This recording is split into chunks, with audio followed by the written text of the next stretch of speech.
Yeah, Luke and I are coming up on our 1-year anniversary, and thank you. And yeah, for him, he's on the road all the time. I've been on the road all the time. His schedule right now is he's literally gone from home 2.5 months. Doesn't get to come home. Granted, I'm out on the road, and twice this trip so far, just with us, with our engagements that we have, we were in New York City together on the same day. So he was able to come to one of our TV show tapings, and then that night I was able to go to the Beacon Theater and watch him play. So, and then we had 2 days off in Charlotte together. We were both just there. So it was really amazing. All that to say, this kind of time in our life has been so great because we've been in the same spot. Our rule for us is we try not to go longer than 2 weeks apart. 2 weeks is doable, but then it does get hard because, and Al and I have talked about this too, like, you know, I think yesterday I said, so what are you doing today? What's your plans? He's like, well, same schedule. So, you know, there comes a point where it's like, I have sound check at 4, I go to catering, you know, I go play my show.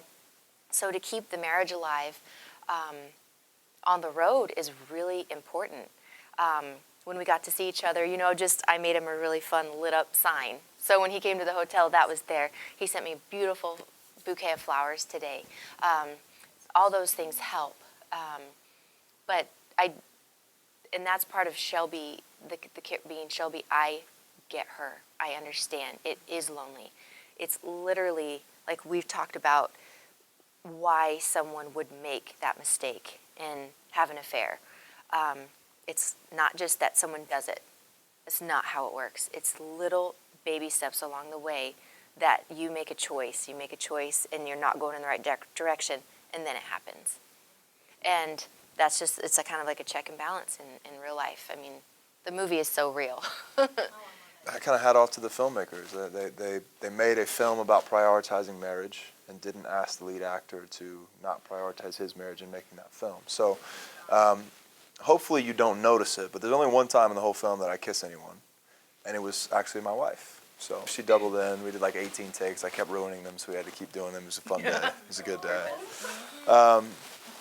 But I think Rich and I got together early, and this was very important to both of us. Obviously, me protecting my marriage, and he not wanting to, as I mentioned, do a story that requires the lead actor to deprioritize his marriage. So we kind of walked through this thing together. It pushed him as a writer, honestly, because there was a lot of stuff in the initial script that he needed to rework and whatnot. And to me, it's a stronger script. It's more creative in ways to create romance and intimacy outside of things that we typically see. So I feel so proud. Like, my wife is coming tonight, and she's seen the film before. And the fact that I can sit there and watch this movie with her and at no point have to be like, are you okay? Is that, like, that just means so much to me, and I know that it means a lot to her, and, we both can get behind it and move forward together being proud of it. And, I really don't want to do, anything where that is not the case. So if there's one thing that I'm proud of in this film, honestly, like, personally, like, that's really what it is. The fact that I was a character who was married and also had an affair, but I can sit there with my real wife and go, isn't this awesome? Well, and there I was at the beginning, before we even started filming, and heard, before I really knew Alan, and hearing through the grapevine, like, he's not going to, he's only kissed his wife, he's not going to do that in the movie, and I'm like, what? Yeah, like, how's that going to work? And, in just talking to people, it was like, really like, because like you said, it's like, when it's just blatantly there, it's just for your eyes to see, and you get what's going on. So I think the fact that, for him and I to have an affair in a movie and you never see a thing, it's that much more amazing and like, oh my goodness, because you just never see it. But the innuendo is there, the tension is there, and I just think, again, and then me, getting to be around Alan more and becoming friends, it's beautiful. It's made me think about things different. I just think, like, hats off to Alan to being a man that would do that. I mean, really, because at first I didn't understand it, and now I think it's beautiful and amazing. And I think the movie, it didn't falter at all because of it. When Jed gets excited at first, he wants to build a chapel, and that's what we do. In a relationship, we get really excited, we'll do anything, right? He's going to build a chapel for them to get married in. You cut to when them getting married. It's not quite done, but he tried. They get married anyway, and that's kind of how relationships start, right? Like, you don't put in the work you really need to, but kind of excitement gets you far enough.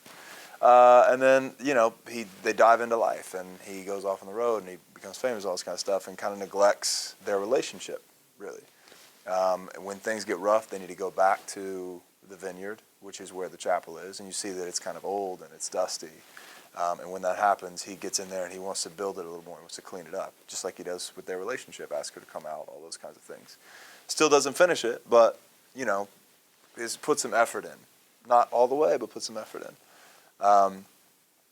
The kind of the big pinnacle scene between Jed and Rose happens in that chapel that's unfinished and that's undone. And you see that kind of everything has come to this moment because that was never done, essentially. Their relationship was never built to handle any of this stuff, and he didn't prioritize that relationship the way that he should have. So at the end of the film, when he realizes what life is about, kind of spoiler alert, but they get back together and things are good. Then I feel like I picture him like not eating for days until that chapel was done. Like that was all that he was going to do, because that's what really mattered. And they weren't going to get married there again, and that didn't matter. He had to finish it. And I think it's just a beautiful, exact parallel of kind of what's going on in their relationship. Now this movie, it really hit home. I mean, it hit home to us, but we actually watched a screener a few months before it debuted at home with a good friend of ours who's a lead singer of a huge band. He was in town preaching a revival at our church, and it was him and his wife sitting on our couch late at night. It was midnight. We turn on the movie, and he just keeps looking at his wife and saying, "Oh my gosh, this is our life right here." He has 2 little ones, and he's been touring, and when he comes home, he just wants to be with his wife. At the same time, his wife's probably just worn out being alone with 2 little ones. It's tough. Marriage is tough.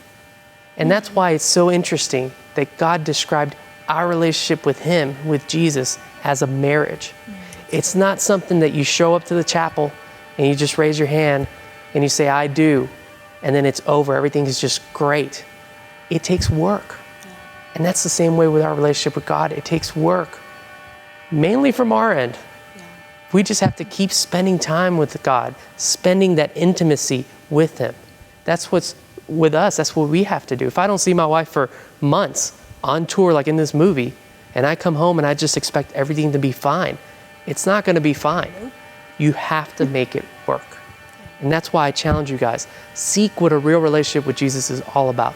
It's not going to church on Sunday. It's not going to this church or that church.